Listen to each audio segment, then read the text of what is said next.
congratulate me. Now I can drink only once, sometimes twice, in a week. I used to drink every single day, but no.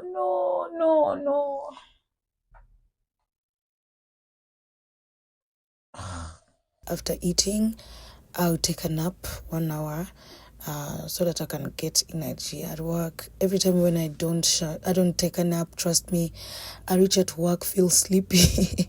Yeah, guys, then later we'll go to work.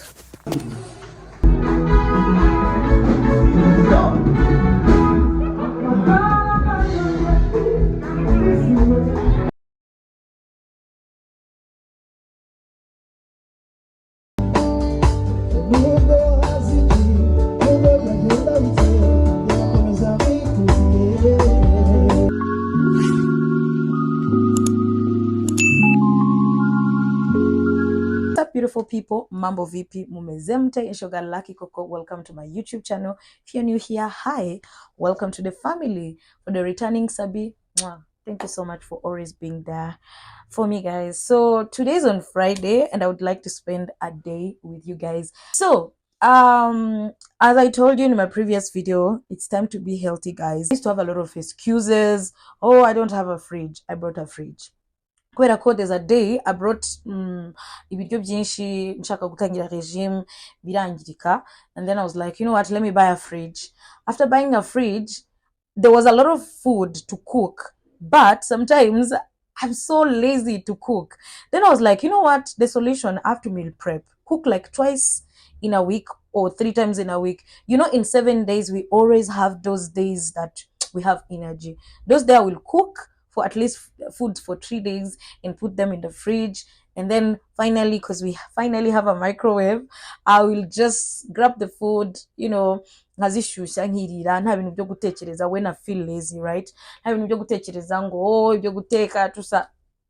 Excuse zose nari mfite, I'm going to remove them. Okay, so after buying a microwave, I brought some plastic stuff.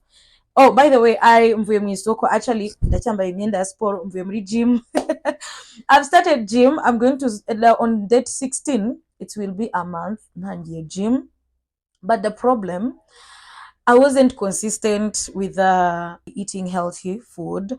That's what I'm going to work on. So the last time I weighted myself, it's going to put it somewhere here. So I hope this month on 16, I will weight myself and see. I hope konza abanyigifite 63, because even though I was going to the gym, I wasn't eating healthy. So I hope ko ntiyongere ibiro, because ndamutse niyongereye na gym nakoraga nababara cyangwa nagabanyutse ikiro byanshimisha cyane. But next month, you know, I was supposed to be healthy, like eat healthy, go to the gym next month, but I was like, if I say that I will start next month, I will never start. That's why I was like, let me prepare myself this month, start the gym, eating healthy. By the way, now congratulate me. Now I can drink only once, sometimes twice in a week. I used to drink every single day, but these days I drink on Friday or Saturday. It's Friday and Saturday. Other days, no alcohol. So I'm really proud of myself. To take 2 days, maybe 1 day I'll stop drinking for good. But for now, I'm really thankful that I can make it to drink only twice in a week. Yeah, guys, mvuye guhaha. I'm going to show you my shoppings. No.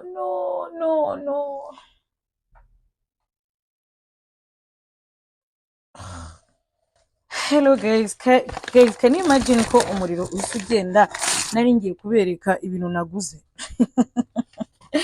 Anyway, naguze nari nkeneye agasitiwaya na nenuzi n'utuboro two kogesha ibyombo, and naguze inkoko y'inyarwanda. That's what I'm going to cook right now.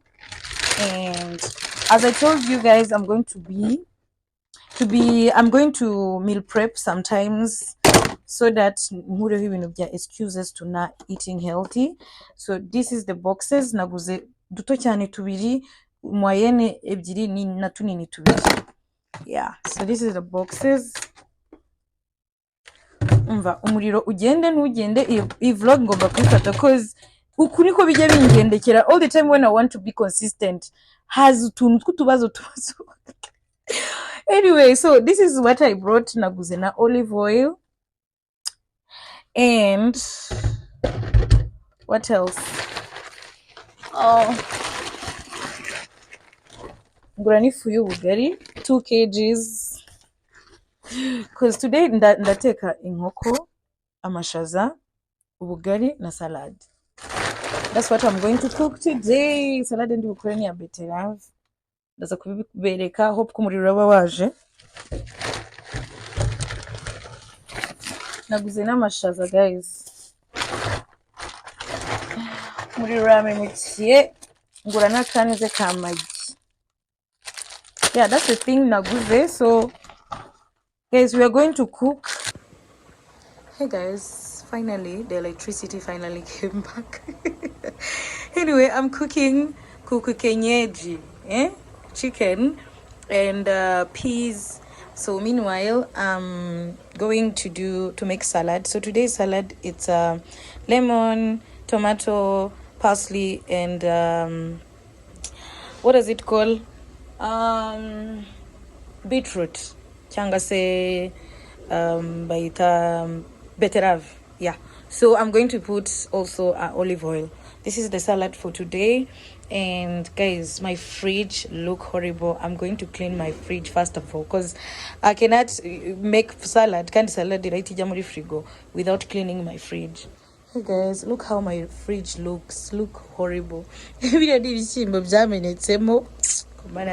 But finally I buy some boxes zo kuzajya nshiramo ibiryo kuko kubishira mu tu envelope mu mashashi mu biki bigwa muri frigo bikangirika. So I finally bought the boxes nzajya nshiramo ibiryo. Yeah guys, I'm going to wash this fridge hanyuma nkorera ya salade nyishiremo mu gihe ndi guteka n'ibindi. Guys, being a woman, hey, you have to multitask. Hey guys, finally the fridge is clean. And I really need to do shopping, guys. I think on Monday because this weekend I don't have time. Yeah guys, and the salad is ready, the chicken is ready, the peas are ready, and then amazi bugarara here. I'm going to songa bugari, then go to shower. I don't know about you guys, but I don't like video. I don't know about you guys, when food is hot it's not giving. So every time when I'm done cooking I go to shower. So from the bath ngaruka ibiryo byagarutse byabaye akazuyazi kwa. Yeah, so that's my favorite. That's how I like it. So guys, let me go shower and eat and then take 1 hour nap. Hey guys, so I'm done showering. I'm going to eat. After eating I'll take a nap 1 hour so that I can get energy at work. Every time when I don't take a nap, trust me, I reach at work feel sleepy. Yeah guys, then later we'll go to work.